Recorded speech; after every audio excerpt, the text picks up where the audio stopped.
Hello students, very good morning to everyone. तो हमारी जो क्लासेस चल रही हैं वो ट्रांसफार्मर की क्लासेस चल रही हैं मशीन के अंदर, ठीक है, जिसमें हम लास्ट क्लासेस में डिस्कस कर चुके हैं construction of transformer and principle of transformer कि जो ट्रांसफार्मर है वो किस प्रिंसिपल पे वर्क करता है। तो मैंने आपको बताया था कि जो हमारा ट्रांसफार्मर होता है वो हमारा म्यूचुअल इंडक्शन के प्रिंसिपल पे वर्क करता है कि जब अपन किसी एक कॉइल, जब दो हमारी कॉइल इंडक्टिवली कपल्ड होती हैं और किसी एक कॉइल में हम करंट फ्लो कराते हैं तो दूसरी कॉइल में क्या होता है, ईएमएफ इंड्यूस हो जाता है। उसको क्या बोलते हैं, हमारा म्यूचुअल इंडक्शन। तो इसी प्रिंसिपल पे क्या होता है, हमारा ट्रांसफार्मर वर्क करता है। तो जो ईएमएफ इंड्यूस होता है वो किसके कारण होता है, फैराडे लॉ, और उसमें कौन सा लॉ लगता है, लेंज लॉ। तो आज हम देखने वाले हैं कि जो ईएमएफ इंड्यूस हो रहा है वो ईएमएफ की इक्वेशन क्या होगी या उस ईएमएफ की वैल्यू क्या होगी। ओके, तो हमने आपको बताया था कि जो हमारा ट्रांसफार्मर है, ओके, ये हमारा इस तरीके से ये कोर होगा। इस कोर में बाइंडिंग्स होती हैं, 2 बाइंडिंग्स होती हैं। एक होगी प्राइमरी साइड, प्राइमरी, और एक होगी सेकेंडरी। प्राइमरी बाइंडिंग कौन सी होती है, वह बाइंडिंग जो कि हमारी सोर्स से कनेक्ट होती है वो बाइंडिंग प्राइमरी होगी, और जो लोड से कनेक्ट होती है वो बाइंडिंग क्या होगी, हमारी सेकेंडरी। तो ये वाली बाइंडिंग कौन सी कहलाएगी, हमारी secondary binding. Okay, and this binding is primary winding. Why? Because this winding is connected to source and this winding is connected to load. Okay, अब मैंने क्या बोला था कि हम इसको क्या करते हैं, एक करंट देंगे। ओके, करंट देंगे तो इसमें क्या होता है, हमारा एक फ्लक्स जनरेट होता है हमारा फाई। ओके, एक हमारा फ्लक्स इंड्यूस्ड होगा जिसको क्या बोलते हैं, इंड्यूस्ड फ्लक्स फाई। ये जब फ्लक्स हमारा ये कंडक्टर इस फ्लक्स को कट करेगा तो एक ईएमएफ हमारा क्या होता है, इंड्यूस्ड होता है हमारा। तो इस ईएमएफ की हमें इक्वेशन फाइंड करनी है। ओके, तो हमने करंट दिया है आई, जो कि क्या हमारा साइनोसोडियल करंट है, I m sine of omega T. Okay, जो हमारा फाई होता है फ्लक्स, वो क्या होता है हमारा MMF by reluctance. Okay, MMF जो होता है उसको अपन क्या लिखते हैं, N into I divide by reluctance को एस से शो करते हैं। ठीक है, तो एमएमएफ क्या होता है, एन इंटू आई। अब ये जो हमारा फ्लक्स है, जो इंड्यूस फ्लक्स होता है, तो यहाँ पे जो करंट आएगा वो क्या होगा, हमारा प्राइमरी का करंट आएगा। तो यहाँ पे नंबर ऑफ टर्न्स भी क्या ले लेते हैं, प्राइमरी। तो N1 इंटू आई क्या होगा, यहाँ पे I m sine of omega t divide by S. ये क्या हो जाएगा हमारा फ्लक्स फाइव। तो फाइव इक्वल टू हम क्या लिख सकते हैं, N1 I m by S into sine of omega t. इस होल टर्म को हम क्या लिख सकते हैं, फाइव एम। ठीक है, फाइव एम क्या है हमारे यहाँ पे, मैक्सिमम फ्लक्स। मैक्सिमम फ्लक्स क्या होगा हमारा, फाइव एम, जिसकी वैल्यू क्या होगी, N1 I m by S. तो फाइव इक्वल टू क्या होता है हमारा, phi m sine of omega T. Okay, मतलब अगर हमने सप्लाई जो है वो साइनोसोडियल लिया है वीएम साइन ओमेगा टी, तो करंट भी जो हमारा फ्लो होगा वो हमारा क्या होगा, वेरिएबल होगा, साइनोसोडियल होगा। तो फ्लक्स जो होगा वो भी क्या होगा, साइनोसोडियल होगा, जिसकी वैल्यू क्या होगी, phi m sine of omega t. यहाँ पे आई एम जो है वो मैक्सिमम वैल्यू ऑफ करंट है। मैक्सिमम वैल्यू ऑफ करंट क्या होता है, ये सप्लाई दिया है हमारा। ठीक है, तो ये वाली जो वैल्यू है वो क्या है, हमारी आई एम। ठीक है, ये वोल्टेज होगा, सपोज कुछ ये और कुछ रेजिस्टेंस आएगा तो उससे कम होगा, तो ये होगा हमारा करंट और ये होगा हमारा वीएम। ओके, तो फाइव जो होगा वो क्या होगा हमारा, phi m sine omega t, मतलब साइनोसोडियल फ्लक्स है। अब according to Faraday law, according to Faraday law, Faraday law के अकॉर्डिंग क्या होता है हमारा, E equal to N d phi by dt। Okay, अगर हम फैराडे लॉ की बात कर रहे हैं, केवल लेंज लॉ की अभी बात नहीं कर रहा है। हमने आपको जब प्रिंसिपल ऑफ ट्रांसफार्मर बताया था तो उसमें हमने आपको 2 केस बताए थे। एक केस क्या था कि अगर हमें ट्रांसफार्मर का कनेक्शन गिविंग है तो हम क्या करते हैं, ड्राइव पोलैरिटी फाइंड करते हैं, और जो हमारा गिवन पोलैरिटी है वो, अगर derived polarity and given polarity दोनों क्या है, सेम है, तो हम क्या लिखते हैं, E equal to N d phi by D t. और अगर ड्राइव पोलैरिटी और गिवन पोलैरिटी अपोजिट है तो हम क्या लिखते हैं, E equal to minus N d phi by D t. ठीक है, और अगर हमें ट्रांसफार्मर का कनेक्शन गिवन नहीं है तो भी हम क्या लिख सकते हैं, E equal to minus N d phi by D t. तो सबसे पहले हम बात कर रहे हैं इस केस की। इस केस में क्या होगा हमारा, जो डिराइव्ड पोलैरिटी है, ठीक है, एंड जो हमारी डिराइव्ड पोलैरिटी है और अगर हमारी गिवन पोलैरिटी है वो था अपोजिट, अगर दोनों अपोजिट है, सॉरी वो था सेम, अगर दोनों सेम है तो उस केस में हमने आपको बताया था क्या लिखते हैं, E equal to N D phi by D t. अगर आपको ये चीज समझ नहीं आ रही है तो आप लास्ट क्लास देखिए प्रिंसिपल ऑफ ट्रांसफॉर्मर, उसमें आपको ये चीज क्लियर होगी, फिर आप यहाँ पे देखिएगा, ठीक है। तो अगर ड्राइव पोलैरिटी और गिवन पोलैरिटी दोनों सेम होती है तो हम क्या लिखते हैं, E equal to N D phi by D T. Okay, तो एन यहाँ पे फाई क्या रखेंगे हम पर, phi M sine of omega T. Okay, तो ये क्या होगा, ये फाई एम, ये टी के रिस्पेक्ट में हम क्या करना है, डिफरेंशिएशन, तो ओमेगा कांस्टेंट बाहर आ जाएगा, साइन ओमेगा टी का क्या होगा, cos of omega T. Okay, N phi M omega sine 90 plus theta क्या होता है, कॉस थीटा। ओके, तो हम यहाँ पे क्या लिख सकते हैं, sine pi by 2 plus omega T. Okay, हम इस तरीके से लिख सकते हैं ना, N sine pi by 2 plus of omega T. Okay, तो इस केस में आप देख रहे हैं E इक्वल टू क्या है, ये एन पाई एम, इतना ये हो गया हमारा, तो ये क्या हो जाएगा हमारा सारा, E m sine of pi by 2 plus of omega T. Okay,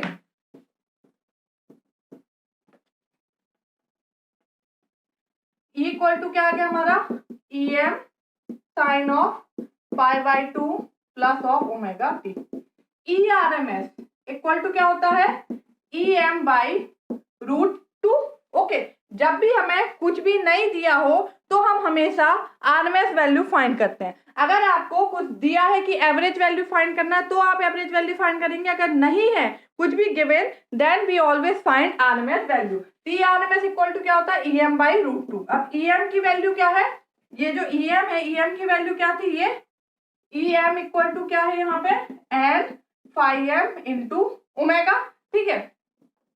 E M equal to क्या है, एन फाई एम, ओमेगा क्या है, एंगुलर स्पीड, क्या होगा ये, omega equal to 2 pi f. Okay, तो हम यहाँ पे वैल्यू रख देंगे, E R M S equal to क्या हो जाएगा, 2 pi f into n into phi m divide by root 2। Root 2 से रूट 2 कट जाएगा, कितना बचेगा, root 2 pi f n into phi m. Okay,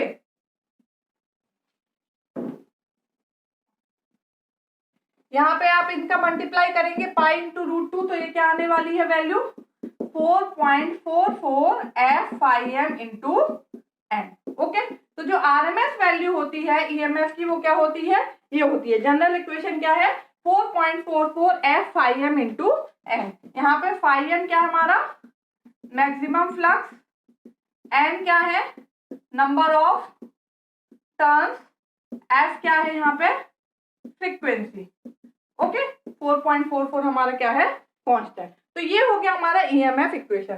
तो इस केस में आप देख रहे हैं कि हमारा जो ई का फॉर्मूला आया है वो क्या आया, pi by 2 plus of omega t. वही जो फाई आया था वो क्या था हमारा, phi M sine of omega T. Okay, तो आप क्या बोल सकते हैं कि जो फ्लक्स है और जो हमारा ईएमएफ है ये दोनों क्या है हमारा 90 डिग्री के फेज पे है, मतलब जो ईएमएफ है वो फ्लक्स से 90 डिग्री क्या कर रहा है, लीड कर रहा है, क्योंकि क्या है प्लस पाई बाई 2, यहाँ पे ओमेगा टी है, यहाँ पे omega T plus pi by 2, मतलब ईएमएफ जो है वो फ्लक्स से 90 डिग्री लीड कर रहा है। तो अगर हम इसका फेजर डायग्राम बनाएंगे तो हमारा फेजर डायग्राम किस तरीके से बनेगा, ये हो गया फ्लक्स, ओके, और ये हो जाएगा हमारा ईएमएफ। अब ये जो ई आया है हमारा ये जनरल इक्वेशन है। अगर ईएमएफ जो है वो हमारा दोनों साइड जनरेट होता है, प्राइमरी साइड भी और सेकेंडरी साइड भी। ओके, ये हमारा प्राइमरी वाइंडिंग है और ये हमारी सेकेंडरी वाइंडिंग है। ओके, ये प्राइमरी एक सेकेंडरी, यहाँ V1 दिया I1, तो यहाँ पे एक फ्लक्स होगा हमारा, ये हमारा फ्लक्स है, तो फ्लक्स यहाँ पे कट करा तो यहाँ पे भी एक ईएमएफ इंड्यूस होगा, जो E1 होगा यहाँ पे फ्लक्स कट कर रहा है तो यहाँ भी एक ईएमएफ इंड्यूस होगा जो कि हमारा क्या होगा E2 होगा, और दिस वन इज V2। तो तो ये इसको क्या लिख सकते हैं अपन, E1 इक्वल टू क्या लिख सकते हैं 4.44 f phi m into N1। अगर E1 लेते हैं तो जो नंबर ऑफ टर्न्स आएंगे वो क्या आएंगे N1। ओके, प्राइमरी के नंबर ऑफ टर्न्स, और सेकेंडरी EMF लेते हैं तो E2 क्या लिखेंगे 4.44 f phi m into N2। ठीक है, तो अगर हम प्राइमरी का EMF इंड्यूस लेते हैं तो नंबर ऑफ टर्न्स प्राइमरी के आएंगे। phi m जो है ये फ्लक्स हमारा मेन फ्लक्स जो है ये कांस्टेंट फ्लक्स रहता है, ये हमेशा दोनों में क्या है बराबर लिंक कर रहा है, तो ये phi m N1, E2 का आएगा 4.44 f phi m into N2। Okay, तो हमने क्या देखा इस केस में कि फ्लक्स जो था फाई वो क्या था phi m sin of omega T, और E जो आ रहा है वो क्या आ रहा है EM sin of omega T plus pi by 2। मतलब जो EMF है वो फ्लक्स से 90 डिग्री लीड कर रहा है। लीड कर रहा मतलब आगे होगा। हम जब लीड और लैग देखते हैं तो हम कैसे चलते हैं, एंटी क्लॉकवाइज चलेंगे। क्लॉकवाइज ऐसे होता है कि नहीं होता है, एंटी क्लॉकवाइज ऐसे। तो आप ऐसे चलोगे तो ये आगे है एंटी क्लॉकवाइज। जब आप लीड और लैग देखिएगा आप कैसे भी देख सकते हैं, आप उसका एक फंडा बना लीजिए कि हम एंटी क्लॉकवाइज चलेंगे क्लॉकवाइज। तो आप एंटी क्लॉकवाइज चलेंगे तो जो आगे आएगा मतलब लीड और जो पीछे है वो लैग। ठीक है, तो इससे 90 डिग्री क्या कर रहा है, लीड कर रहा है। तो ये अपन ने सपोज माना E1 है और ये E2 है। ठीक है,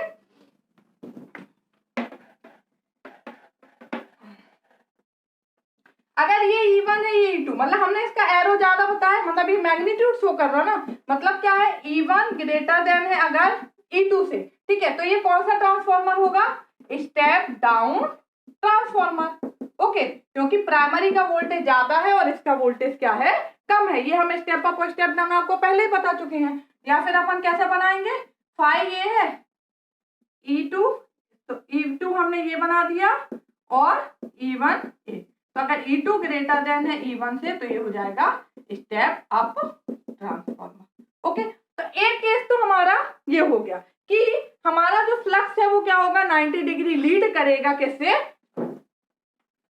सॉरी EMF जो है वो 90 डिग्री लीड करेगा हमारा फ्लक्स से। ये किस केस में आएगा, केवल एक केस में आएगा जब हमें क्या है ट्रांसफॉर्मर का कनेक्शन गिवन है और जो हमारी ड्राइव पोलैरिटी है और गिवन पोलैरिटी है अगर वो सेम आती है तो हमारा जो EMF है वो क्या होगा, इससे लीड करेगा किससे, फ्लक्स से। ठीक है, बट जो हमारे बाकी के दो केसेस हैं, ठीक है, एक केस कौन सा कि अगर हमें ट्रांसफॉर्मर की मतलब ट्रांसफॉर्मर का कनेक्शन गिवन नहीं है तो हम उसमें क्या लगाते थे, लेंस लॉ डायरेक्ट। और अगर हमें ट्रांसफॉर्मर का कनेक्शन गिवन है भी तो हमारी जो ड्राइव पोलैरिटी है और हमारी जो गिवन पोलैरिटी है अगर वो दोनों अपोजिट आ रही थी, ठीक है। बाकी हमारे दो केस थे, एक क्या था हमारा, if transformer connection is given, okay, and polarity of EMF induced of derived polarity, derived and given polarity are opposite. अगर दोनों की पोलैरिटी क्या थी, अपोजिट, उस केस में हमने क्या लिखा था, E equal to minus N D phi by D t. ये लिखा था कि नहीं लिखा था। और दूसरा केस क्या था, अगर ट्रांसफॉर्मर का कनेक्शन इज नॉट गिवन, अगर ट्रांसफॉर्मर कनेक्शन गिवन नहीं है उस केस में भी हम क्या लिख रहे थे, E equal to minus N D phi by D T. Okay, तो हम देखेंगे कि EMF हमारा क्या आता है। अगर E इक्वल टू क्या है, minus N D phi by D T. Okay, phi तो वही है हमारा, phi M sine of omega T. E equal to क्या होगा, minus N D by D T, phi क्या हो जाएगा, phi M sine of omega T. Okay, minus N, phi M constant ले लेंगे, टी के रिस्पेक्ट में करना है तो ओमेगा कॉन्स्टेंट आ जाएगा, साइन का क्या होगा, कॉस ऑफ ओमेगा टी। ठीक है, साइन 90 माइनस थीटा क्या होता है, कॉस ऑफ थीटा। ओके, तो अगर माइनस कॉस थीटा लेना है तो क्या हो जाएगा, sine omega T minus pi by 2।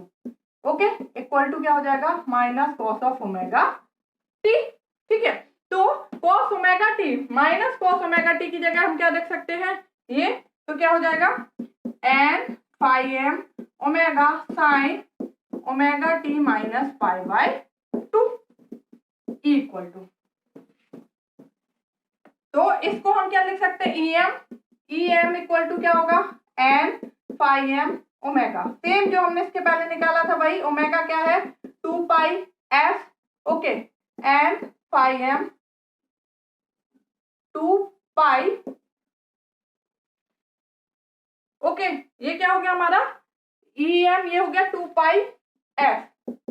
अब हम क्या फाइंड करेंगे, RMS, अगर कुछ नहीं दिया है तो हम RMS फाइंड करते हैं, RMS हो जाएगा EM by √2 N phi M 2 pi F by √2 से √2 गया, ये हो जाएगा 4.44 F phi M into N, ये किसकी वैल्यू आ गई, ERMS, ओके।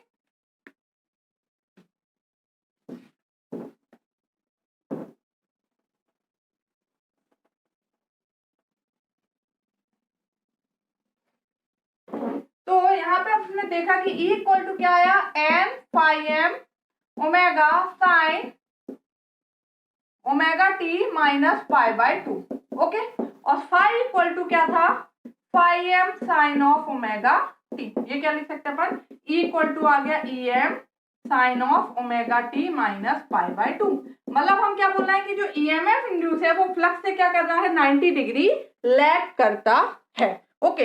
ये किसके थ्रू चल रहा था हमारा, अकॉर्डिंग टू लेंज लॉ, इसमें हम फैराडे लॉ और लेंज लॉ दोनों लगा रहे थे, ठीक है। तो हमने आपको समझने के लिए बताया कि जो EMF है वो लैग भी कर सकता है और लीड भी कर सकता है फ्लक्स से, क्योंकि कई जगह बुक्स में दिया रहता है कि लैग करता है, कई जगह लीड करता है, तो वो आपको समझना जरूरी है कि किस केस की बात कर रहा है। अगर वो पहले केस की बात कर रहे हैं जिसमें ट्रांसफार्मर कनेक्शन गिवन है और ड्राइव पोलैरिटी और जो हमने फाइंड की है मतलब गिवन है, वो दोनों अगर सेम आ रहे हैं तो हमारा लीड करेगा, और अगर दोनों अपोजिट आ रहे हैं या फिर कनेक्शन गिवन नहीं है तो लैग करेगा। मोस्टली हमारा लेके चलते हैं हम कि लैग कर रहा है, अब आगे से हम जो भी करेंगे उसमें हम मान के चलते हैं कि लैग करता है, क्योंकि अपन जब पढ़ते हैं ट्रांसफार्मर तो वो बोलते हैं कि किस प्रिंसिपल पे वर्क करता है, तो Faraday law of electromagnetic induction and Lenz law, मतलब लेंज लॉ को भी हम लेके ही चलते हैं। तो जब हम डायरेक्ट लेंज लॉ को लेके चलते हैं तो हम क्या लिखते हैं, equal to minus N D phi by D T,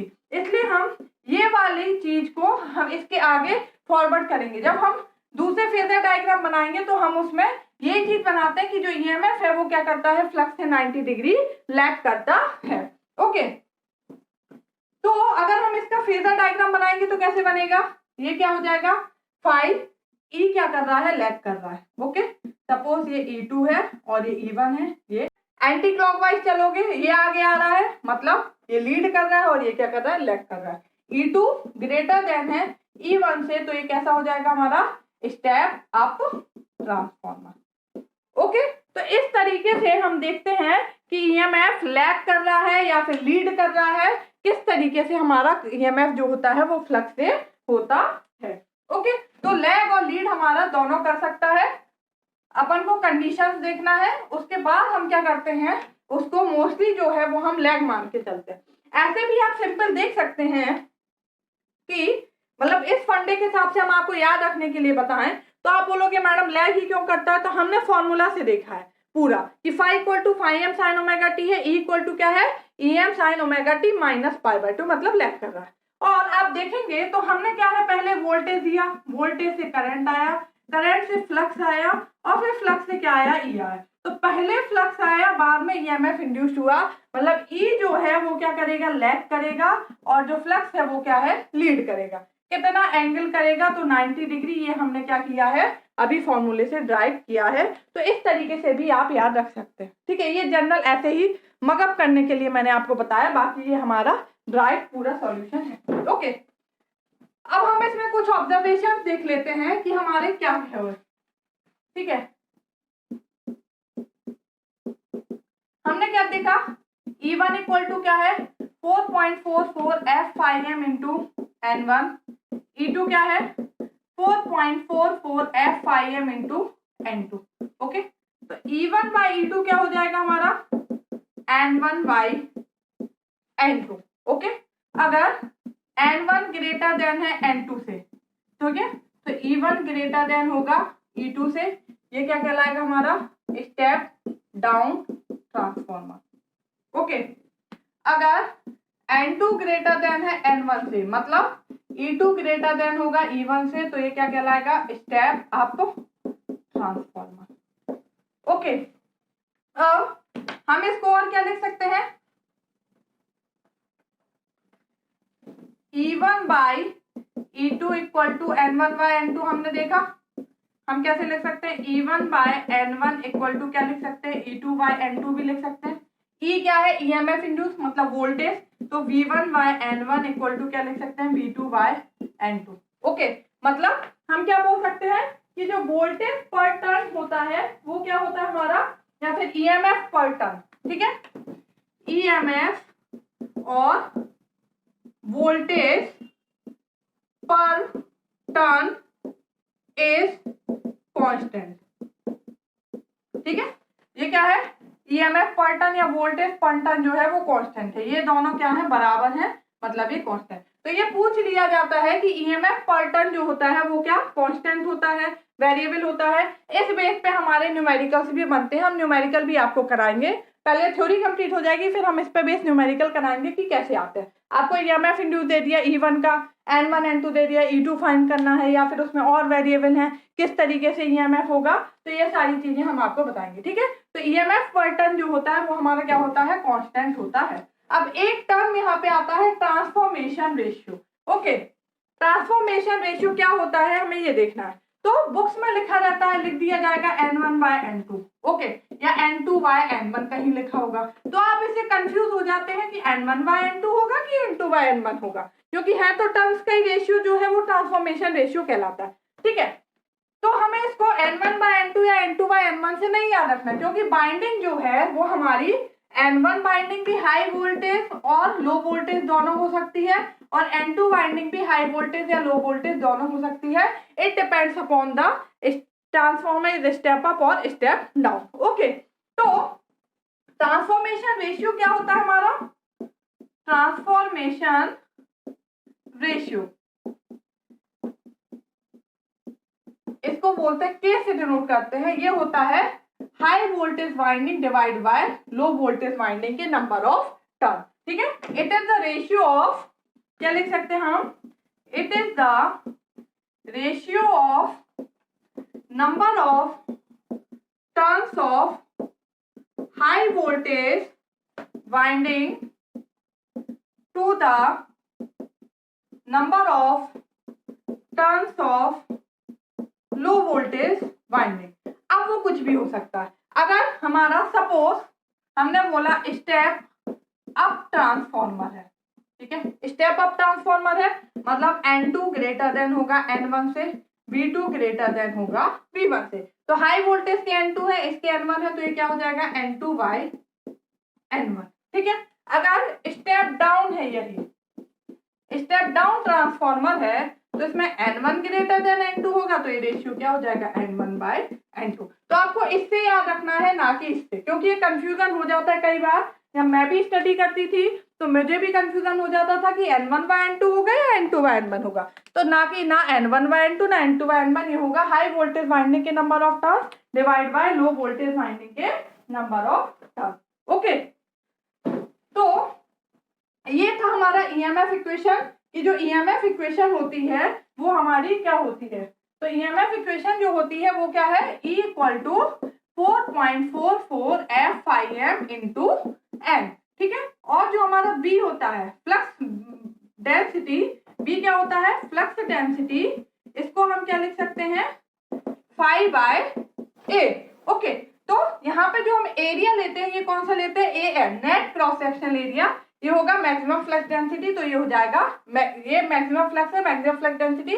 यहाँ पे जो एरिया लेते हैं ये अपन लेते हैं net cross sectional area. Okay, हमने आपको बताया था कि एरिया दो टाइप के होते हैं, एक होता है AG gross cross sectional area, और एक होता है AN net cross sectional area. तो हम कौन सा एरिया लेके चलते हैं, हम जब भी लेके चलते हैं तो हम लेके चलते हैं नेट क्रॉस सेक्शनल एरिया, क्योंकि ये वह एरिया है जहां से क्या होता है, फ्लक्स हमारा पास हो रहा है हमारा, ठीक है, जो मैग्नेटाइजेशन के काम में आ रहा है। ये होता है टोटल लेमिनेशन और जो हमारा इंसुलेशन है, दोनों को मिला के ग्रॉस वाला, और ये है केवल लेमिनेशन का। तो हम जब भी लेके चलते हैं तो हम लेके चलते हैं नेट क्रॉस सेक्शनल एरिया। तो इससे हमारा एक और फॉर्मूला बन सकता है, E इक्वल टू क्या दे सकते हैं, 4.44F BM into AN into N। Okay, इसमें F हो गया हमारा फ्रीक्वेंसी, BM है maximum flux density, okay, AN net cross sectional area, N number of turn. तो ये है हमारा EMF इक्वेशन का। कैसे EMF इक्वेशन फाइंड करते हैं, किस केस में EMF जो है फ्लक्स से 90 डिग्री लीड करेगा, किस केस में लैग करेगा। Okay, thank you.